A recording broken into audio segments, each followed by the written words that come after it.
Cora Vance had been married 11 days when she heard the dead woman sing. She was on her knees, scrubbing a plank floor with a rag gone gray, when the sound came up through the boards. A hymn. A woman's voice, low and sure, humming the alto line of a song about the far green fields of Beulah land. It came up out of the storm cellar. The cellar the whole family swore had been empty since the funeral. The cellar Silas kept nailed shut for the dust. Cora did not scream. She stopped breathing instead. She counted the verses. 1, 2, and then a man's boot on the porch, and the humming stopped like a hand had closed over it. That was the first time. It was not the last. Her new brother-in-law was Silas Vance, and he nailed a fresh board across the cellar hatch while she watched. He drove each nail in 3 strokes. He did not look at her. "There's nothing down there but my brother's grief, girl," he said.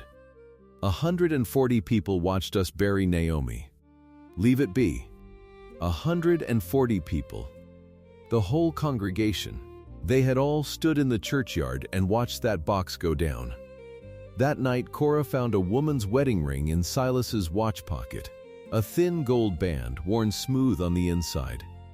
And Silas Vance had never had a wife. If you've ever heard the truth stirring under a house that told you to stop asking, this story is for you. Before we go on, do something for me. Subscribe to the channel and comment the town you're watching from. I want to see how far a story about a woman nobody buried can travel. Tell me where you are.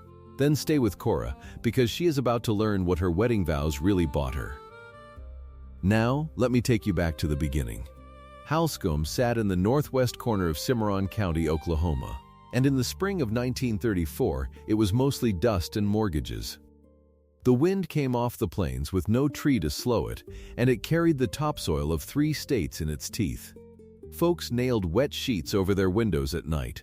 They found the sheets brown by morning. The dust got into the bread. It got into the lungs of the young and the old. And it filled the churchyard faster than the preacher could bury them. Cora Merrick was 24 the winter her father died. He had been the schoolteacher in a town 2 counties east, a gentle man with ink on his fingers and a cough that finally took him. Her mother had gone years before. That left Cora with a trunk of books, a good hand for figures, and no place that was hers. A schoolteacher's daughter with no schoolteacher left to keep her. She met Eli Vance at a Grange meeting in February. He was a widower, 31, broad through the shoulders and quiet in a way she mistook for peace. He had buried his wife the winter before. Everyone said so. He courted her the way a tired man does a warm room, gratefully and without much talk. And when he asked her to marry him and come keep house on the Vance quarter section, she said yes, because the Vance farm was the only unforeclosed land for miles, and because a woman with nothing learns to say yes to a roof. They married in a plain ceremony. She wore her mother's dress taken in at the waist. And she came to the farm believing she was walking into a house of honest grief. The Vance place was a good quarter section, 160 acres, with a frame house and a barn and a storm cellar dug into the low rise behind the kitchen. It was the only unforeclosed land for miles because Silas Vance had kept it so. He held the ledger. He held the deed box. He held the story of how the family had come through the hard years when their neighbors went under. And he never let anyone forget it. Cora worked without complaint. She rose before the men and had the stove hot and the coffee made. She patched what the dust tore. She learned the well and the henhouse and the smokehouse in a week. And on her first Sunday supper, she did a thing that made Eli look at her strange and made the old hired man, Tom, take off his hat. She set a plate at the foot of the table, an empty plate and a cup and a fork laid straight. "For Naomi," she said. "It seemed only right. She kept this house. I'd not want her forgotten because I've come." Eli's throat moved. He could not speak. And Silas, at the head of the table, went very still and looked at that empty plate for a long moment, and Cora thought it was sorrow that crossed his face. She was wrong about that, as she was wrong about a great many things in those first days. It was not sorrow. It was a man doing arithmetic. It was Silas Vance counting the risk of a new woman in a house with a secret in the ground. The household ran on Silas's word, and his word ran on paper. He was 39, a widower himself in the long ago, with a face like a closed ledger and hands that were always clean. He kept the deed box locked in the front room, an iron thing the size of a Bible, and he kept the key on his own chain. He kept the accounts. He told them what the harvest was worth before the harvest was in. And he had told them, 14 months back, how Naomi had died. The fever, he said. A quick fever that came in the night. He'd sent Eli off to town for the doctor, and by the time the doctor could be found she'd passed, and in that heat a body could not wait. So he'd done the hard thing. He'd laid her out and boxed her and had the men dig, and when Eli came home there was a grave and a scripture read over it. 140 people came. Silas had spared his brother the sight of the body. That was the mercy he named. He had spared Eli that. Cora heard the story in pieces, the way you hear the histories of a house. And in those first days, she believed it whole. Then she began to notice the cellar. She noticed it because she noticed everything, the way a poor woman does, the way a schoolteacher's daughter with an eye for figures does. The storm cellar was boarded over. Silas said it was for the dust, so the grit wouldn't sift down and spoil the stores. That was sensible. Every farm in the county fought the dust. But Cora had lived through dust her whole life, and she knew weathered wood from new. And the boards across that hatch were new. The nail heads were bright. The grain of the pine had not gone silver in the sun the way old board goes. Someone had sealed that cellar not against a season of dust, but against something. And they had done it recently, and they had done it more than once. Because some of the boards were newer than others, she said nothing. But she began to keep the pantry. That was her right as the wife. The stores were hers to inventory and portion, and she was good at it. She counted the jars and the sacks and the crocks. She wrote the numbers in the back of her father's old cipher book, in her small, clean hand. Because a house that eats what it cannot count goes hungry in February. She knew to the pint what was on the shelves. And within the first week, the numbers would not sit. Lamp oil. She had marked a tin near full. 3 days later it was down by a third, and no lamp in the house had burned that long, for oil was dear, and they went to bed with the dark.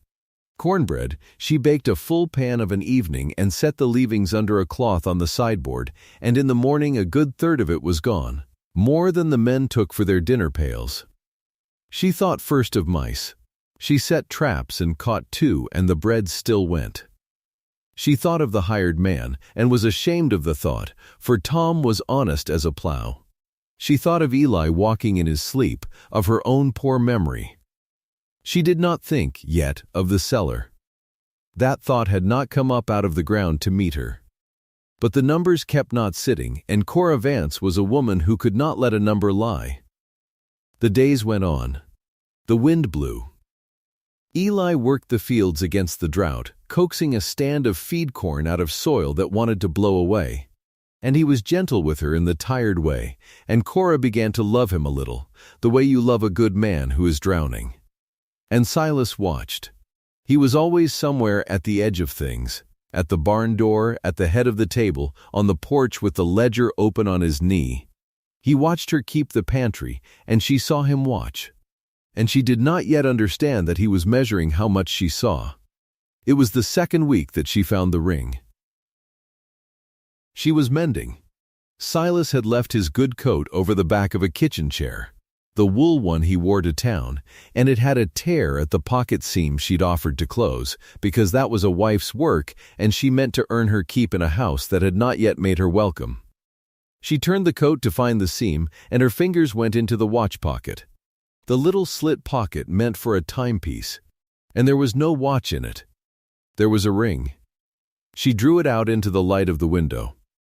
A woman's wedding band, thin gold, worn bright and smooth on the inside from years of a finger. Small, too small for any hand of Silas's. And Silas had no wife, had had no wife in 20 years, and no daughter, and no mother living. There was no woman in the world whose ring should be riding in the watch pocket of his good coat, warm from his own body, carried like a thing a man keeps close. Cora stood with it in her palm and felt the house go quiet around her. She heard his step.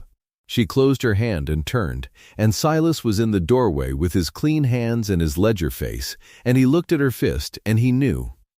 "You've a habit of your fingers going where they're not sent," he said. "I was mending your coat." Her voice held. She was proud of that, after it held. "So you were." He crossed the room unhurried and held out his open hand, and she thought of not giving it and knew there was no not giving it, not yet. Not with her married 11 days and standing in his brother's house. She laid the ring in his palm. He closed his fingers over it and put it away, back into the watch pocket, patting it once like a man settling a debt. "Curiosity is a poor wife's only dowry," he said. "You came here with a trunk of your dead father's books and not a dollar in it. Don't spend the little you've got on things that aren't yours to know." Then he took up his coat, unmended, and went out. That was the day Eli told her about the body. She found him in the barn after supper, and she did not accuse, for she had nothing yet but a ring and a set of numbers that would not sit. She asked him gently about Naomi, what she was like, whether it was quick, at the end, whether he'd been with her. And Eli, currying the mule in the lantern light, said a thing that turned her cold. "I never saw her," he said. "At the last. I was in town. When I came home Silas had it was done. He'd already boxed her. He said the fever had turned her so I'd not want to remember her that way. He spared me that." Eli's hand went slow on the mule's flank. "I've been grateful to him for it. A man doesn't want the last picture of his wife to be an ugly one." He looked up, and there was something in his face that Cora had not seen before, a small crack of doubt he'd been carrying and calling grief. "Though there's nights I wish I'd looked, just to have known it was her. Isn't that a strange thing to wish?" "No," Cora said softly. "It's not strange at all." She did not sleep that night. She lay beside her husband and listened to the house, and somewhere in the small hours she heard it again, faint, up through the floor and the foundation.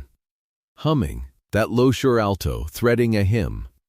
She lay rigid and counted the verses, and this time she made herself believe her own ears, though it cost her everything to do it. A dead woman does not hum. So either she was going mad in a strange house, or the woman under the boards was not dead at all. She did not yet know which frightened her more. The church supper was the last Sunday of the month, held in the yard of the Halscomb Methodist Church, tables set on sawhorses and every family bringing what the drought had left them. Cora went with the Vance men, and she carried a dish of beans and cornbread, and she meant to be a good new wife in front of the town, and for an hour she was.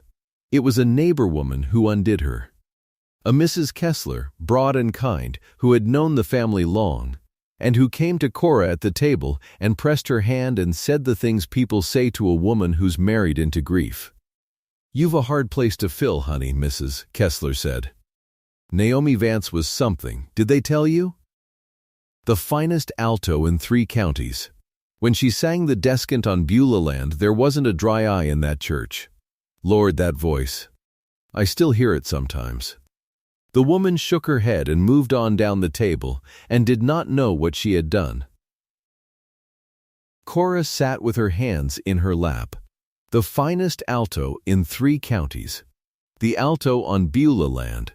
And she thought of the sound coming up through her own kitchen floor in the black of the morning, humming that exact green promise, and the yard tilted under her. She got through the supper. She did not know how. And that night, back at the farm, with the lamp low and Eli washing at the basin and the hired man not yet gone to the bunk over the barn, she heard it once more, and this time she could not hold it in. It came up clear. The alto. Beulah land. And Cora stood up so fast her chair went over, and she said, to the room, to all of them, "Do you hear that? Under the floor. There's a woman singing under the floor." The house went still. Eli straightened with the water running off his hands. Tom looked at his boots. And Silas, in the doorway as he always was, set down the lamp he carried and looked at her with something almost like pity, the cruelest thing he had yet done, and he pitched his voice so the hired man would hear it and carry it to town. "The new one's already hearing ghosts," he said. 11 days in the house and she's talking to the floorboards." He shook his head, slow. Grief makes women simple. She set a plate for a dead woman her first Sunday, and now she's hearing her sing. "Eli, you'd best keep her close. This kind of thing, it runs downhill fast." And Eli, God help him, looked at his wife with worry and no belief, and crossed the room and put his arm around her and set her name low, the way you gentle a spooked animal. And Tom, the hired man, went out to the barn and took the story with him, and by the middle of the week half of Halscomb knew that the new Vance wife had come unstrung, was hearing her husband's dead first wife singing hymns in the cellar, poor thing, grief and dust and a hasty marriage. It was a wonder more of them didn't crack. That was the loudest anyone ever misjudged Cora Vance. It is worth marking, because everything after is the town being wrong out loud, and this is the night they said it loudest. She wept, alone, in the smokehouse where no one would hear. And then something in her changed and set, the way iron sets. She had spent 11 days trying to be believed. She saw now that being believed was a thing this house would not give her. Silas had taken it from her in one sentence in front of the hired man. So she would stop asking to be believed. She would stop confronting. She would go quiet, quiet as the grave they all swore was full, and she would find out for herself what was under that floor. And then she would have proof that no man's word could pity away. The pain became resolve. You could have watched it happen if you'd been in that smokehouse. A frightened new wife went in weeping. A different woman came out, dry-eyed, thinking. She started with the cellar itself, from the outside, in the daylight when Silas was gone to town with the wagon. The hatch was on the low rise behind the kitchen, and it was boarded as she'd said, new pine over the old doors, nailed and nailed again. But a cellar has more than a hatch. It has walls dug into the earth. And where the rise fell away on the north side there was a place where the old stone foundation showed, and in it, a gap. A knothole in a plank, gone black with age, down near the ground where a person would have to kneel to find it. Cora knelt. She put her eye to it and saw only dark. She put her mouth to it and did not dare to speak, not yet, with Tom in the near field. But she came back that night. Late, when the men slept, in her bare feet across the cold yard, with a heel of bread in her apron and a scrap of paper and a stub of her father's pencil. She knelt at the knothole. Her heart was going so hard she thought it would give her away. And she pushed the bread through, and she pushed the folded paper through, and on the paper she had written the only thing she could think to write that would prove she was a friend and not a trick. She had written her own name, her new name, Cora Vance, and under it I have heard you. I am Eli's new wife. If you are there, tell me true, and I will not stop. For a long moment nothing. The wind, a dog somewhere, Cora's own blood in her ears, and then, out of the black hole, so faint she felt it more than heard it, a whisper. A woman's whisper, cracked from long disuse, careful, so careful. A voice that had learned the hard way to be quiet. Cora. It said her name. It had read the paper. There was light enough down there then for a moment, from somewhere. Cora. Bless you. Bless you, child. A shudder of breath. You tell Eli. You tell Eli the coffin was full of feed sacks. There was no fever. Tell him the coffin was full of feed sacks and river stones, and I am down here. And I am not mad, and my name is Naomi Vance, and I am his wife. Cora Vance knelt in the cold dirt with her hand over her mouth, and she knew. She knew before Eli knew. She knew before the sheriff or the notary or the town knew. She, the woman they had all agreed to call simple, was the only living soul above ground who knew the truth, and she held it there in the dark with her palm pressed to her lips so she would not make a sound. A dead woman was alive under her kitchen, and 140 people had watched an empty box go into the ground. "I hear you," Cora whispered back into the earth. "I hear you, Naomi. I'll not stop. But you must be patient with me.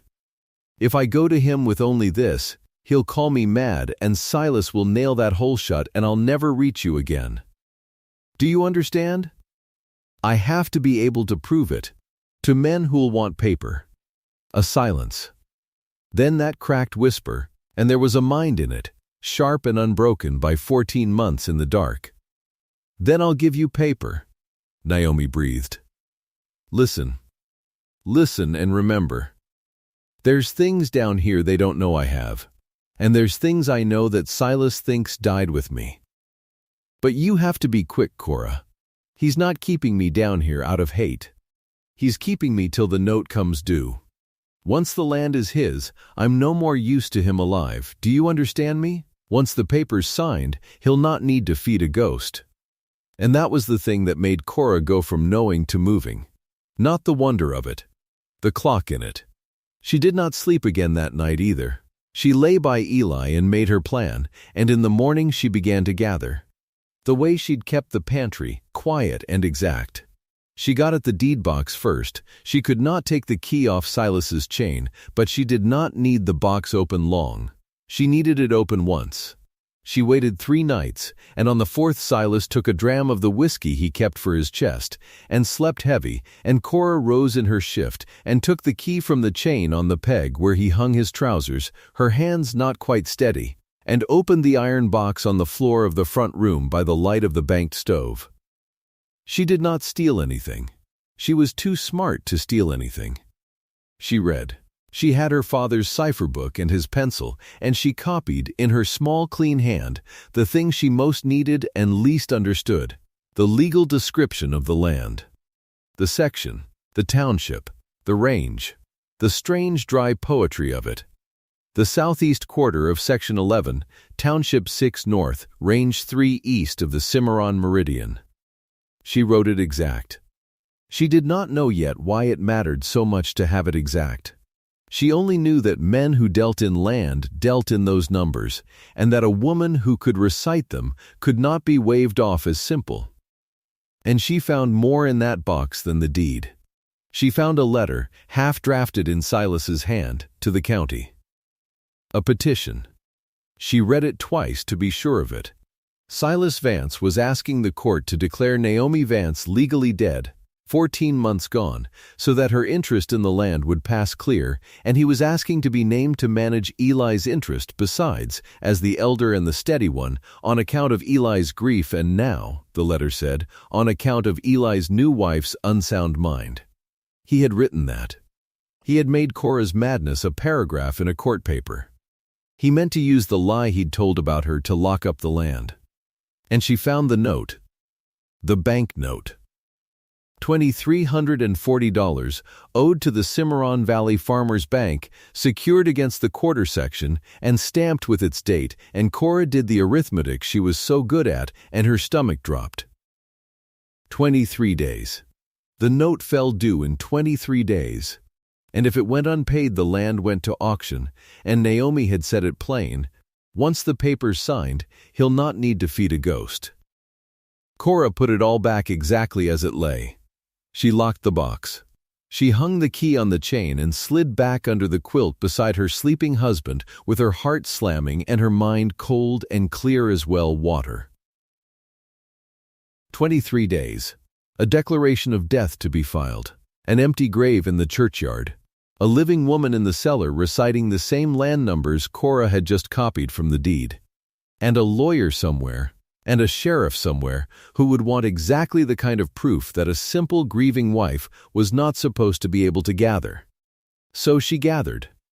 Over the next handful of days she was the best wife in Cimarron County.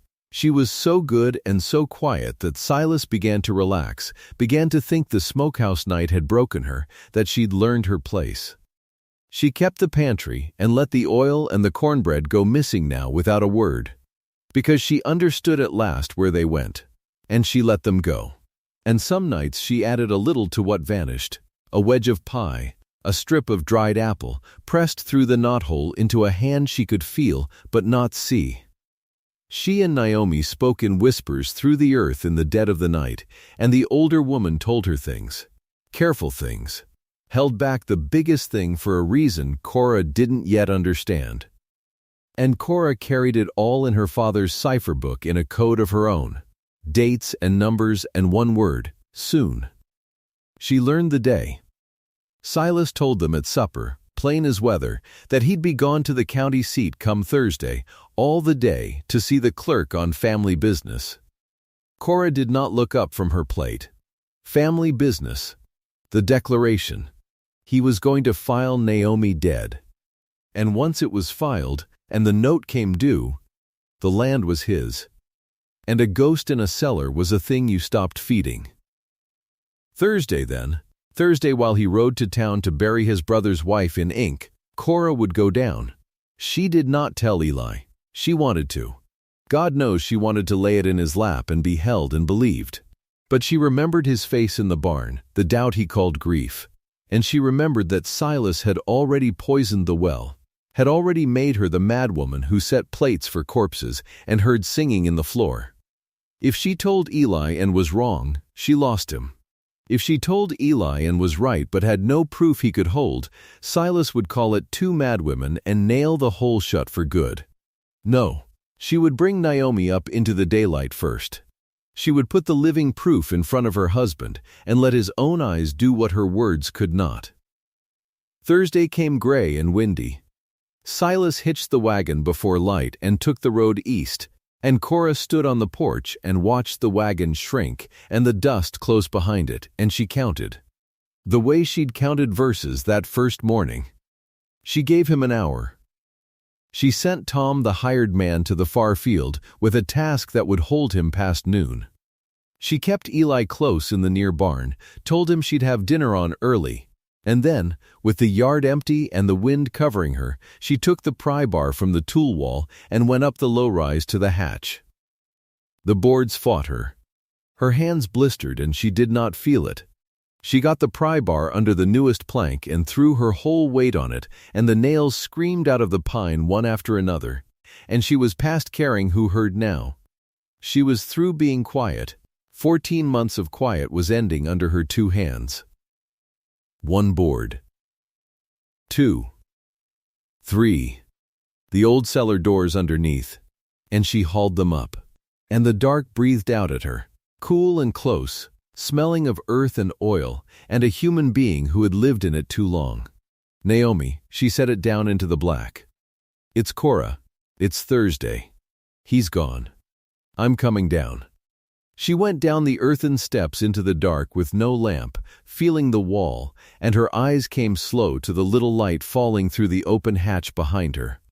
And there, against the far-dug wall, on a pallet of sacking, a woman, thin past thin. Her dress hung off her like a sail off a broken mast. Her hair had gone half to gray, though she could not have been past 30, and it was long and lank, and there was a hairpin still in it. A single long pin. The mate to the one Cora had found weeks ago, caught in the hatch and never understood. Her skin was the white of a thing that has not seen the sun in a year and more. And her eyes, turned to the light of the open hatch, streamed and blinked and could not bear it. Dust-blind, sun-blind, squinting at the gray Oklahoma daylight like it was the face of God. But she was not mad. That was the thing Cora would remember all her life. The woman put up a shaking hand against the light, and she did not babble, and she did not weep first. She spoke. She gave Cora the one thing she had been holding to prove, past all doubt, that her mind had survived what her body barely had. She recited numbers. The southeast quarter, Naomi said, in that cracked and careful whisper, her ruined eyes fixed where Cora's shape stood against the light, of Section 11. Township 6 North. Range 3 east of the Cimarron Meridian. She swallowed. That's the land. That's my land. I've said it every day I've been down here so I wouldn't lose it. So I wouldn't lose my own mind in the dark. You tell them I said the numbers. A madwoman can't hold the numbers. You tell them.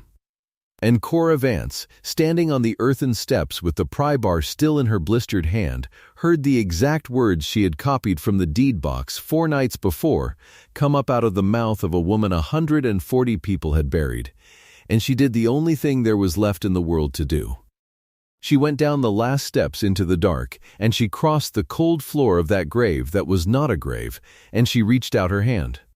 Her hand closed on Naomi's, and it was like taking hold of kindling wrapped in cloth. Bone and cold, that was all. But the grip that answered was not weak. It clamped down hard. It held on the way a drowning thing holds on. And Cora felt in that grip the whole of 14 months, every hour of it the wanting to be found. "I've got you," Cora said. "I've got you now. Can you stand?" "I can stand." The voice was a rasp. "I've stood every day so I'd know I still could. Get me up the steps. Get me into the light. I don't care if it blinds me clean. I want the light." Cora got an arm under her. Naomi weighed almost nothing. She weighed like a coat on a hook. And they went up the earthen steps together, slow, one at a time, the pry bar left behind on the cold floor of that grave that was no grave. At the top, the gray daylight fell on them both. Naomi turned her face straight up into it. She did not shield her eyes now. She let it burn. Tears ran down the dust on her cheeks and cut 2 clean lines to the jaw. And she laughed, a cracked and terrible little laugh, because she was crying and did not want to waste the crying on grief when there was sun to be had. 14 months, Naomi whispered. "It's spring. I can smell it spring." "What year?" "Tell me the year, girl, quick, before I lose my nerve to ask." 1934, Cora said. "The spring of it." Naomi shut her eyes. Her mouth worked. "He took a whole year off my life and hid it in the ground," she said. "A whole year and more." All right. I know the year now. Set me on that stump and tell me who you are. Because you're wearing an apron in my kitchen yard and I don't know your face." Cora eased her down onto the chopping stump by the woodpile. She knelt in front of her so the woman would not have to hold her head up. "My name's Cora," she said. "Cora Vance now. I married Eli. 11 days ago I married him." Something crossed Naomi's ruined face then. Not jealousy. Cora watched close and there was no jealousy in it at all. There was only a great and weary tenderness, and something like pity, and under that a flare of pure fear. "He married again," Naomi said. "So Silas told it true then. He told the whole county I was dead, and Eli believed him, and Eli married a good girl in good faith." She reached out and took Cora's chin in her wasted hand, the way a mother does, and turned her face to the light to see it. "You poor thing. You married into a grave and didn't know it. Did Eli? Does Eli know? Does my husband know I'm breathing?" "He doesn't know anything," Cora said. "He's in the north field. Naomi, he never saw you buried. He told me that himself. Silas told him he'd spared him the sight of you dead. Silas told everybody the fever took you last February, and there were 140 people at the churchyard, and they all watched a box go down." "A box." Naomi's lip pulled back off her teeth. It was not a smile. "You want to know what was in my coffin, Cora Vance? You tell Eli this. You tell him exact. There was no fever. I never ran a temperature a day in my life that winter. What happened was I said no." She let go of Cora's chin. Her hands closed on her own knees. "His pa, Eli's pa, old Josiah, he died in the February before last," Naomi said. "And Silas came to me with papers. Deed papers. He said the bank was going to eat the quarter section whole, and the only way to save the family was to put the land in his name, all of it, mine included, because he was the eldest and he was the one who could talk to the bankman. And I said no.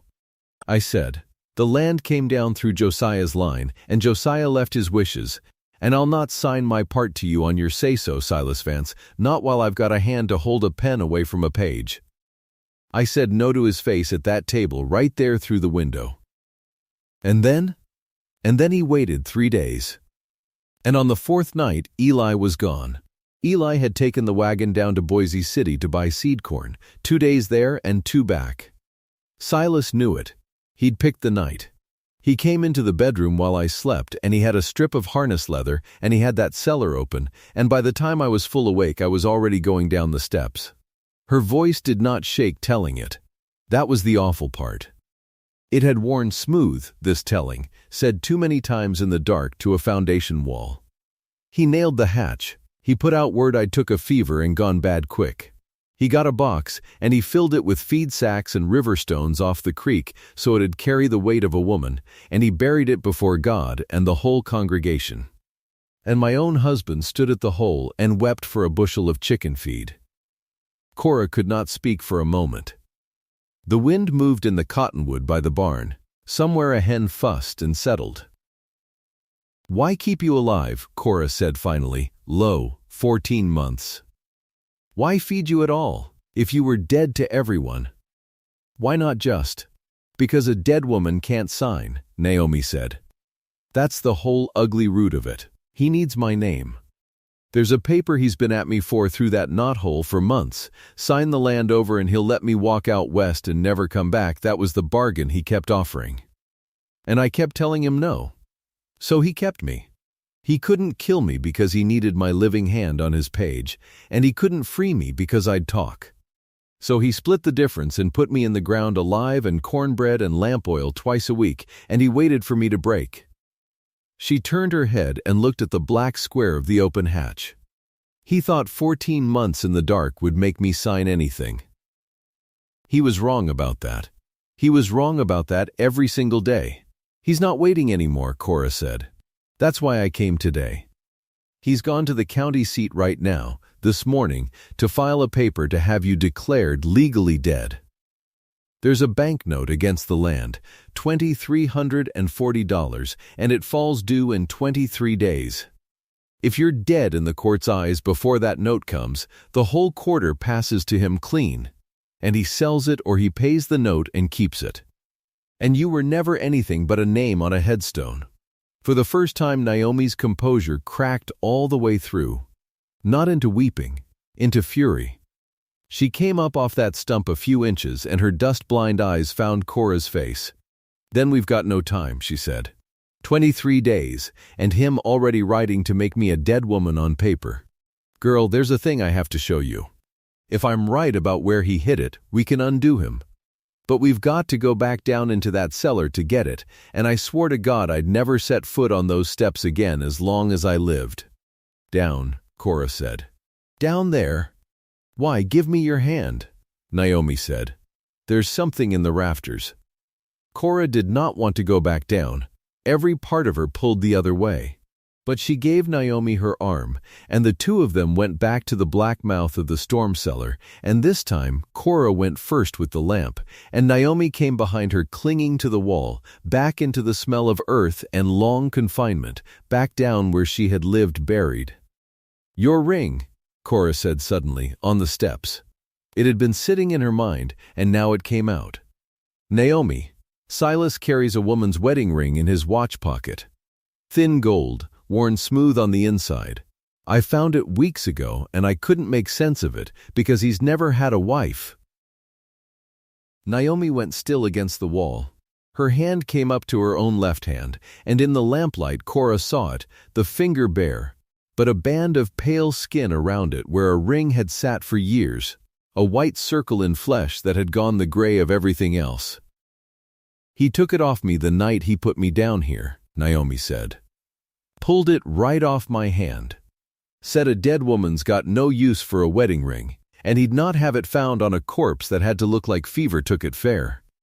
He's been carrying my ring in his pocket for 14 months. Carrying it against his heart like a she could not finish. You've seen my ring. You held it.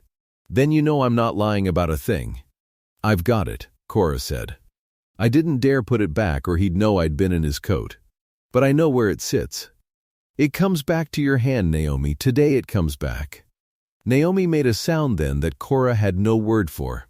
Then she pointed up into the dark of the rafters over the pallet where she had slept. "There," she said. The night before Silas came for me, I was afraid. I don't know how I was afraid, but I was. Old Josiah, when he was dying, he called me to his bed, not Silas, not Eli, me, because he trusted me to be honest when his eldest wasn't. And he gave me a paper. His last will, the true one, drawn up proper and witnessed, and he told me Silas had another one he'd made him sign half-blind at the end, a false one, and I was to keep the true one safe till the land was settled. And I hid it. I hid it in the one place I thought no living soul would think to look. Up in the rafters of the storm cellar, wrapped in oilcloth, wedged in the joint where the beam meets the stone. Her cracked laugh came again. And then he put me down here to rot not 3 feet under the very thing that would hang him. 14 months I slept beneath it. If I'd known, but I didn't know it was still there. I prayed it was. Get it down, Cora. Get it down and let me hold it and know I didn't dream it. Cora set the lamp on the pallet. She reached up into the black joint of beam and stone, up where a year of dust hung in webs, and her fingers found nothing, and then oilcloth. Stiff, waxed oilcloth, gone hard with age. She worked it loose from the crack where it had been driven, and it came free with a small tearing sound. And a fall of grit came with it, and she brought it down into the lamplight and unwrapped it there on the pallet with Naomi's breath loud beside her. It was a folded document, foxed brown at the creases but whole. Ink still black. And across the top in a clerk's careful hand, last will and testament of Josiah Ephraim Vance. Cora read it in the lamp with her heart going hard. She was a schoolteacher's daughter. She could read a legal hand. And the words were plain past any lawyering. The home quarter, the southeast quarter of Section 11, Township 6 North, Range 3 east of the Cimarron Meridian. 160 acres was left, whole and outright, to Naomi Vance, wife of Elias, in trust of the family's honest keeping, she being the one-eyed judge will not let it be stolen. Witnessed by 2 hands. Dated, sealed, it's real. Cora whispered. Naomi, it's real, and it's witnessed, and it leaves the land to you. Not to Eli, not to Silas, to you. Every paper Silas has drawn, every petition, every claim to be your guardian, it's all built on a grave with nothing in it. This is the thing that ends him. Naomi put out both her wasted hands, and Cora laid the will across them. And the woman who had been buried alive held her father-in-law's true word up toward the lamp and looked at it with eyes that could barely bear the flame. And she did not weep, and she did not shout. She whispered, because 14 months had taught her to whisper. Then we take it to the law before Silas takes his lie to the court, she said.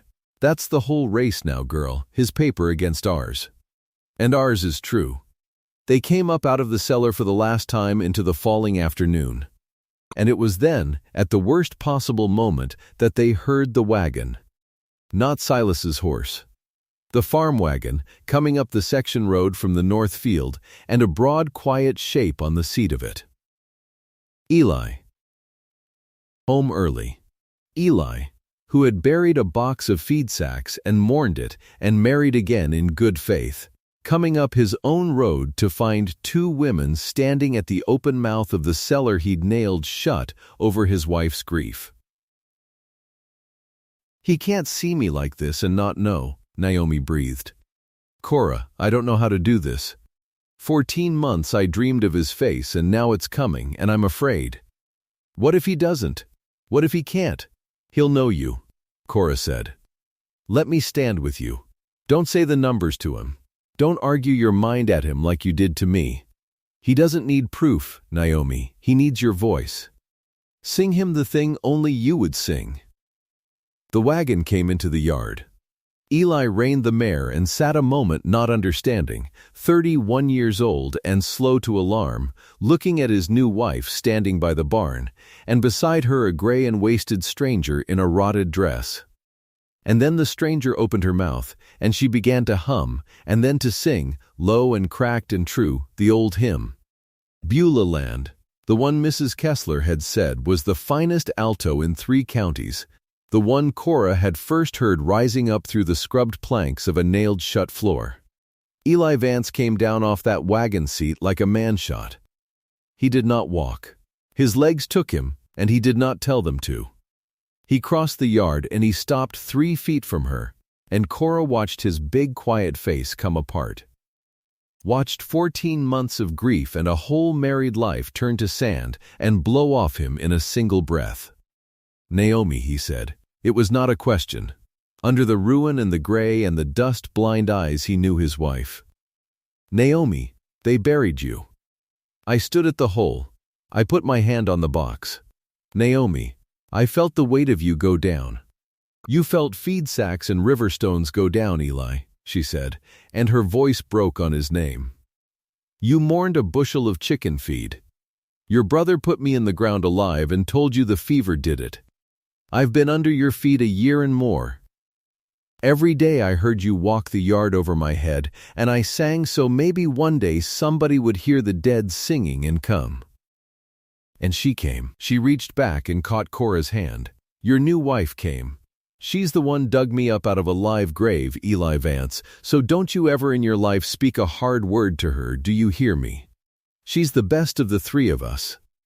And Eli Vance fell down in the dust of his own yard between the 2 of them, this broad, quiet man, and he wept the way a grown man weeps maybe once in 20 years.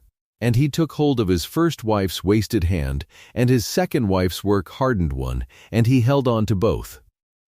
They did not have long. Naomi was the one who lifted her head first, because Naomi had learned to listen for hooves. "He's coming back," she said.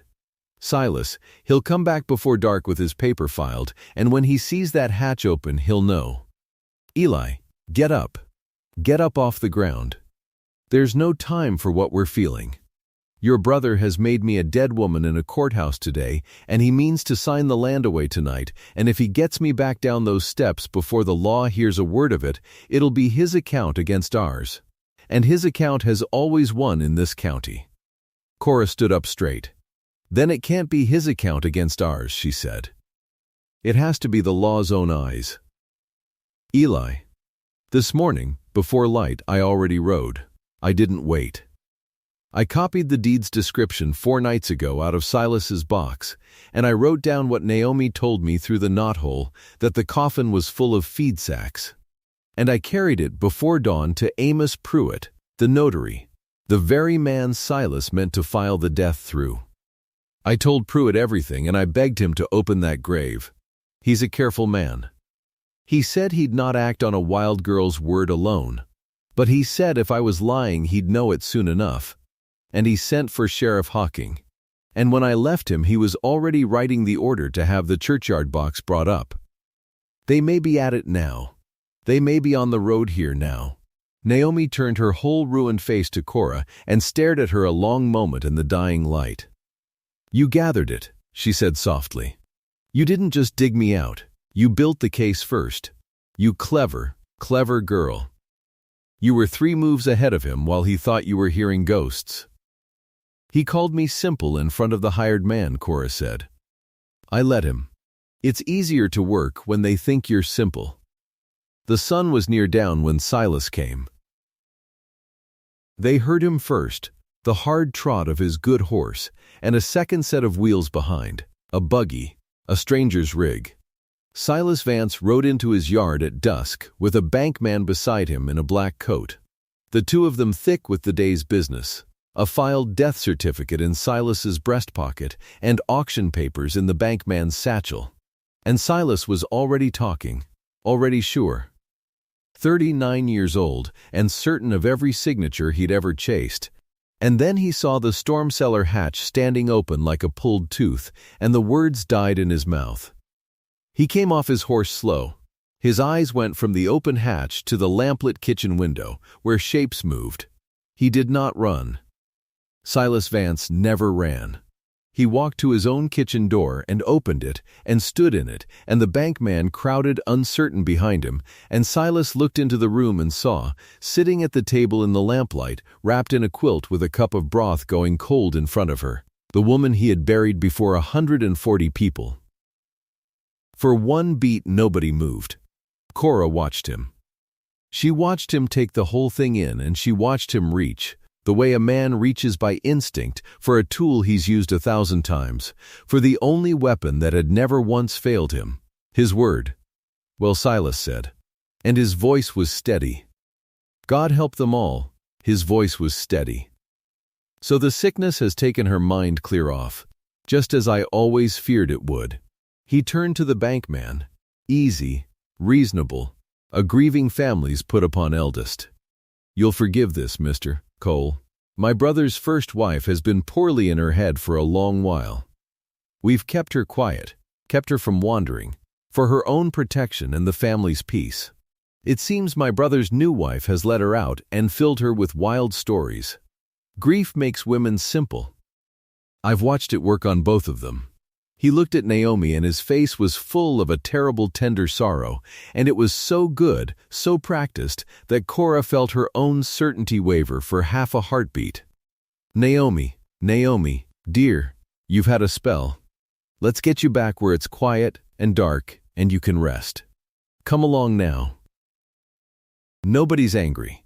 He took a step toward her. He actually took a step toward that cellar, meaning to walk her back down into it in front of a witness, meaning to make the dark itself the proof of her madness. And Naomi shrank back an inch, 14 months of the man's voice, and even now the old fear moved in her. But she did not shrink far. She set the broth cup down. She stood up out of the quilt, thin as a rail and gray as ash, and she stood up straight, and she stopped him with 4 words. "Say the numbers, Silas," he blinked. "Say the land," Naomi said. "You've got the deed by heart, same as me. You've read it enough by lamplight." The southeast quarter of Section 11, Township 6 North, Range 3 east of the Cimarron Meridian. A madwoman can't hold the numbers 14 months in the dark. I held them every single day. I held them so I'd have them to say to your face on the day you finally slipped. Which of us, Silas, sounds like the one whose mind is gone? And Silas Vance had no answer, and the silence where his answer should have been was the loudest thing in the room. And into that silence, out on the section road, came a third set of wheels, the sheriff's rig. And behind it, a second wagon, and in the bed of that second wagon, muddy and wrong and dragged up out of the churchyard in the last of the light, a coffin. Amos Pruitt came in first. A small, precise man with ink on his fingers and a leather case under his arm, and Sheriff Del Hawking came behind him, big and unhurried, one hand resting easy on his belt. And 2 men behind them carried in a thing wrapped in canvas and set it on the long kitchen table with a heavy, hollow, awful sound, and Sheriff Hawking took the corner of the canvas and drew it back. It was a coffin lid, pried loose. And what lay beneath it in the box they tilted up for the room to see was not a woman, and never had been. Feed sacks, rotted and burst. River stones, gray and rounded. The kind a man gathers off a creek bed to make up the weight of a body. Cimarron Creek stones. That was all. That was the whole of what 140 people had wept over in the churchyard in the February of the year before. The bankman, Cole, made a small sound and stepped back from the table. "Silas Vance," said Amos Pruitt, and his careful voice filled the little kitchen. "This morning you stood in my office and asked me to file a declaration of death against Naomi Vance, that the home quarter might pass out of probate to your sole control before the note falls due. I very nearly signed it. I want that known. I very nearly put my name to it." He set his leather case on the table beside the open box, away from the stones, and he drew out a folded paper foxed brown at the creases. "And then this girl came to me before daylight with a description of the land copied in her own hand and a story about feed sacks in a coffin. So I sent for the sheriff and we opened the grave. And now I hold in my hand the last will and testament of Josiah Vance, the true one, witnessed, sealed, brought to me an hour ago by way of this same girl. Let me read it to the room. Let me read exactly who this land belongs to." And Amos Pruitt read it aloud. He read it slow, In the lamplight, with the opened coffin gaping on the table, and every soul in the room struck silent. And when he came to the description of the land, he read the numbers, and they were the same numbers: Section 11, Township 6 North, Range 3 east of the Cimarron Meridian. The very numbers Naomi Vance had recited from the black floor of her grave to prove she was not mad, and each word fell in that room like a nail going into a lid. To Naomi Vance, Pruitt finished, whole and outright. He lowered the paper. "There is no guardianship here for you to hold, Mr. Vance. There is no dead woman for you to inherit around. There is only a living owner, standing in this room, and a fraud built on an empty box." The bankman, Cole, did not wait to be told twice. He reached into his own satchel, and he drew out the auction papers. The papers that would have sold the quarter section off the courthouse steps, and he folded them shut and put them away, and he stepped back from Silas Vance the way a man steps back from something on the floor he's only just seen move. "The sale's void," Cole said. "Lo, I'll not sell land off a dead woman who's standing up drinking broth. The bank has no part in this. The bank has no part in any of this." And he went and stood by the door, as far from Silas as the small room allowed. And that left Silas alone in the middle of the floor with his word, and his word was all he had ever needed, and he reached for it one last time. "She's not right in the head," he said, and there was the first crack in it now. The first thin note of a man hearing his own voice fail. "She's been. You don't know what she's. I protected this family. I kept us off the auction block. The bank was going to take everything, and I'm the only one who. She wouldn't sign. She never understood the danger. Somebody had to. You buried a bushel of feed and mourned it in front of 140 people," Naomi said. The room went quiet as a church. "You stood at that hole," she said, "and you put your hand on the box, and you let your own brother weep over chicken feed and river stones. And you told this whole county I was in the ground while I was under your boots singing to be found. Tell them, Silas, tell them which of us they ought to call mad. The one who held the numbers 14 months in the dark, or the one who mourned a sack of feed." And Silas Vance had nothing. For the first time in his 39 years, the man had nothing to say, and Cora watched the certainty go out of his face like a lamp blown out, and what was left underneath it was small. Amos Pruitt reached into his case a last time and drew out one more paper, and he handed it not to Naomi, but to the sheriff. "This is the declaration of death he tried to file this morning," Pruitt said. "Signed in his own hand, against a living woman. Sheriff, I believe that's yours to act on." Sheriff Del Hawking looked down at the signed lie in his big hand a long moment. Then he folded it and put it in his coat, and he crossed the little kitchen, and he took Silas Vance by the arm, unhurried, without heat. "The way you'd lead a horse. Silas," he said. "You'll come with me now." And Silas went. There was no blow struck, and no shot fired, and no more words worth the saying. The proud man who had treated every soul in Halscomb as a signature he already owned went out his brother's kitchen door into the dark with a sheriff's hand on his arm, and the door shut behind them, and that was the end of him in that house. For a moment no one in the kitchen could move at all. Then Amos Pruitt, being a careful man and a kind one under the ink, took up his pen. He did not wait for morning. He unfolded the true will flat on the table beside the awful open box, and he drew the land papers to him, and there in the lamplight with all of them for witness, he wrote the home quarter back into Naomi Vance's name where old Josiah had put it, whole and outright. 160 acres, and he witnessed it himself and dated it. And Cole the bankman, softened now and wanting to be on the right side of a thing, said quiet that a note held against living, honest owners, was a note the bank would gladly carry on into a better season. The $2,340 could be renegotiated fair, now that the true owner drew breath. The auction was dead. The grave was empty. And the land was Naomi's. Naomi Vance sat back down slow into her quilt. And Cora came around the table and knelt by her, and Naomi took Cora's face in both her wasted hands, this woman she had been told for 11 days to forget and honor as dead. And she drew the new wife's forehead against her own. "I could have hated you," Naomi whispered.